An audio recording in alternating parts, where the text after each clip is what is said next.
कपड़े धोने वाली बहू। शादी के पहले से ही विभा को कपड़े धोने का बड़ा शौक था। कभी नल के नीचे तो कभी तालाब के पास। अरे मेरी नीली वाली लुंगी नहीं दिख रही है। विभा की अम्मा, कहाँ रखी है लुंगी? अरे वो तो विभा ने परसों ही धोकर रखी थी आपकी अलमारी में, देखो वहीं होगी। वो ना मैंने आज धो दी, मुझे लगा कि गंदी हो गई होगी। अरे कैसे गंदी हो गई थी? उसे तो मैंने पहना भी नहीं। हे भगवान, इस लड़की के कपड़े धोने की आदत से परेशान हो गया हूँ मैं। जितना तो घर में राशन नहीं आता, उससे कहीं ज्यादा डिटर्जेंट पाउडर का खर्चा है। इसकी शादी करवा दो, शादी जाए अपने घर में ही करे काम, फिर चाहे घर के कपड़े धोने हो या पूरे गांव के। हाँ ठीक बोल रही हूँ, देखता हूँ मैं कोई लड़का। वो दिन भी आ जाता है जब विभा को देखने लड़के वाले आ जाते हैं। लड़की मुझे अच्छी लगी। होने वाली सास कहती है, बेटी अगर कुछ पूछना है तो पूछ लो। वैसे तो हमारी लड़की बहुत ही शर्मीली है, जो बोल दो वो मान लेती है, इसे क्या पूछना होगा। अरे कैसी बात कर रही हो माँ, मुझे इन लोगों के घर रहना है, सवाल तो कई है। हाँ हाँ बेटा, पूछ लो ना, क्या पूछना है।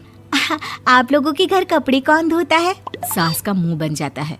देखो, अगर तुम ये कहना चाहती हो कि तुम्हें कपड़े धोने नहीं आते तो सुन लो, कपड़े मैं ही धोती हूँ, लेकिन तुम्हारे आ जाने के बाद मैं रुमाल तक नहीं धोऊंगी। अरे चुप रहना भाग्यवान, बहू बेचारी घर आई नहीं, उसे डराना शुरू कर दिया। वो क्या है ना बिटिया, अभी तक तो ये कल्लू की माँ ही धोती थी, लेकिन अब तुम्हारे पापा तो दहेज में वॉशिंग मशीन देंगे ही। तभी विभा की माँ बोल पड़ती है, सवाल भी पूछा तो क्या। वैसे भाई साहब, मशीन की तो फिर भी कपड़े धोने की कैपेसिटी होती है। मतलब जो बिटिया दे रहे हैं ना विभा, इसे कपड़े धोने का बहुत शौक है। ये आप लोगों के क्या, आस पड़ोस गांव मोहल्ले सबके कपड़े धो दे और उफ तक ना करे।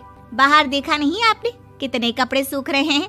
सब हमारी बिटिया ने ही तो धोए हैं। बस भी करो ना माँ, शर्म आ रही इतनी तारीफ सुनकर। और तो और एक दाग निकाल कर दिखाओ तो मान जाऊं। हाँ अच्छा, माफ करना बेटा, मैंने गलत समझा।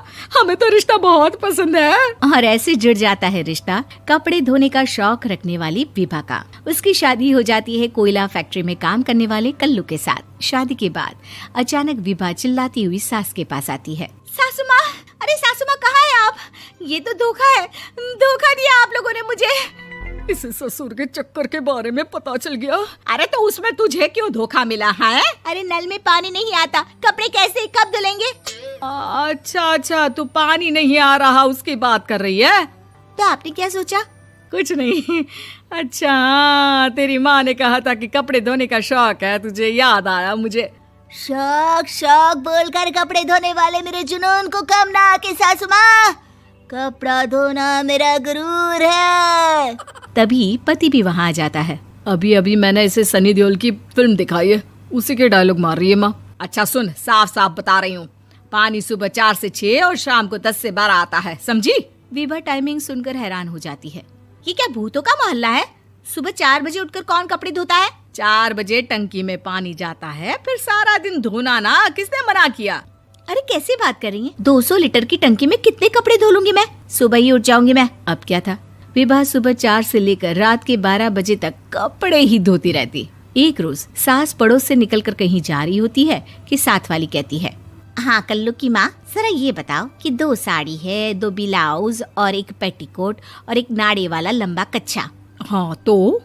अरे तो क्या, कितना लोगी धुलाई ये बताओ। धोबन दिख रहे हैं हम क्या? हमारे पति सरकारी नौकरी से अभी रिटायर हुए हैं और बेटा सुपरवाइजर है कोयला फैक्ट्री में। धोबन समझ रखा है हमें? हाय रे कल्लू की अम्मा, माफ कर दो, वो तो मोहल्ले में यही सब बता रहे थे कि तुमने बहू को कपड़ा धुलवाने के काम में लगा दिया है। सास को पड़ोसन की बात सुनकर गुस्सा आ जाता है। वो घर पहुंचती है जहां घर के बाहर ही इतने सारे कपड़े सूख रहे होते हैं जितने कि किसी धोबन के घर पर। अरे ओ कल्लू की दुल्हन, बाहर निकल। माँ जी यहीं आ जाओ, बाथरूम में चादर धो रहे हैं हम। अरे अभी हम धोते हैं, तुमको बाहर निकलो। ये आस पड़ोस वाले बोल रहे हैं कि हम बहू से कपड़े धुलवा कर उसे कपड़ा धोने वाली बना दिए हैं।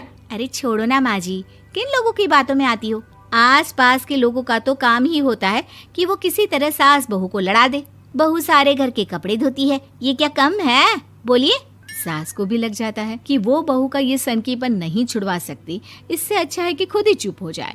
एक रोज सास और बहू मंदिर जाते हैं, जहाँ सास की साड़ी वहाँ खड़ी भीख मांगने वाली से मिलती है। माँ जी क्या बात है, आपकी साड़ी उस भिखारन से कितनी मिल रही है ना? हाँ हाँ, देखो तो दोनों की साड़ी मिल रही है। क्या बात है कल्लू की अम्मा, तुम खुद को तो अफसर की बीवी बताती हो और ऐसी सिंपल सी प्लेन साड़ी पहनकर घूमती हो। सिंपल और प्लेन नहीं है ये साड़ी। तो क्या सोने के धागे से फूल बने हैं? कुछ भी सासू माँ, कुछ भी। हाँ, बने थे इस साड़ी में सोने के धागे से फूल। मेरे पति लेकर आए थे मद्रास से स्पेशली मेरे लिए 10,000 की। ताहे भाई साहब इस भिखारन के लिए भी सेम टू सेम साड़ी लेकर आए होंगे 10,000 की। सास उस वक्त तो कुछ नहीं कहती, लेकिन बहू के साथ घर आती है और अलमारी से एल्बम निकाल कर लाती है। ये साड़ी देख रही है, ये वही साड़ी है जिसे मैंने अभी पहना था।